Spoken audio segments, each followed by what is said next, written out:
আসসালাম। আসসালামু আলাইকুম। ওয়ালাইকুম আসসালাম হুজুর, রহমতুল্লাহ। আমি বগুড়া থেকে বলছিলাম। আমার ৩ মেয়ে। আমি আলহামদুলিল্লাহ। শ্বশুর বাড়িতে যাই না আরকি। স্বামীর সম্পত্তি পাই নাই। আমার বাবার বাড়িতে আমি থাকতাম। উনি টাকা পয়সা কিছু পাঠাইতো আর আমি ওইখানে চাকরি করতাম। করে জায়গা জমি কিনছি। আমার ওই জমির অংশ কি আমার দেবর ভাসুরের ছেলে মেয়েকে দিতে হবে? আপনি কিনেছেন? নাকি আমি কিনছি এবং হাসবেন্ড টাকা পাঠাইতো, বাবার বাড়িতে থাকতাম। জি, আচ্ছা, আচ্ছা। আমি কিনেছি। আচ্ছা, আচ্ছা। ওই সম্পত্তির ভাগ কি আমার শ্বশুরবাড়ির লোককে দিতে হবে? নাকি আচ্ছা, আমার আচ্ছা। ৩ মেয়েকে লিখে দিলে কি কোনো গুনাহ হবে এখানে? সম্পদগুলো কার নামে কেনা হয়েছে?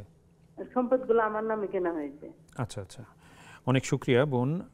আমার বোন, এখানে একটা গুরুত্বপূর্ণ বিষয় হলো যে উত্তরাধিকার বা মিরাস কাকে বলে। মিরাসের সম্পত্তি হলো যখন একজন ব্যক্তি মারা যায়, তার মৃত্যুর পর রেখে যাওয়া সম্পদকে বলা হয় মিরাস।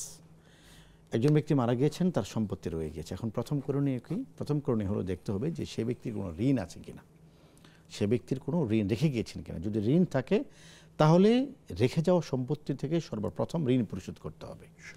এরপরে যে সম্পদ আছে এটা হলো বন্টন হবে।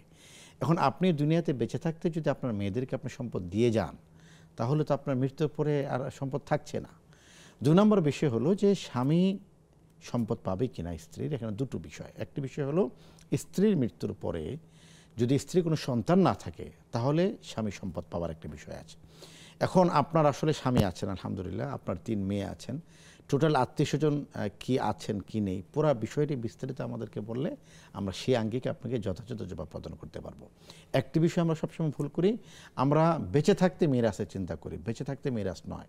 মিরাস হলো একজন ব্যক্তি মারা যাওয়ার পর তার রেখে যাওয়া যে সম্পত্তি, সেই সম্পত্তি থেকে মিরাস বন্টন হবে। আপনি যদি জীবিত থাকতে আপনার মেয়েদেরকে সমস্ত সম্পত্তির মালিক বানিয়ে দেন, তাহলে তার এই প্রশ্ন আসতেছে না।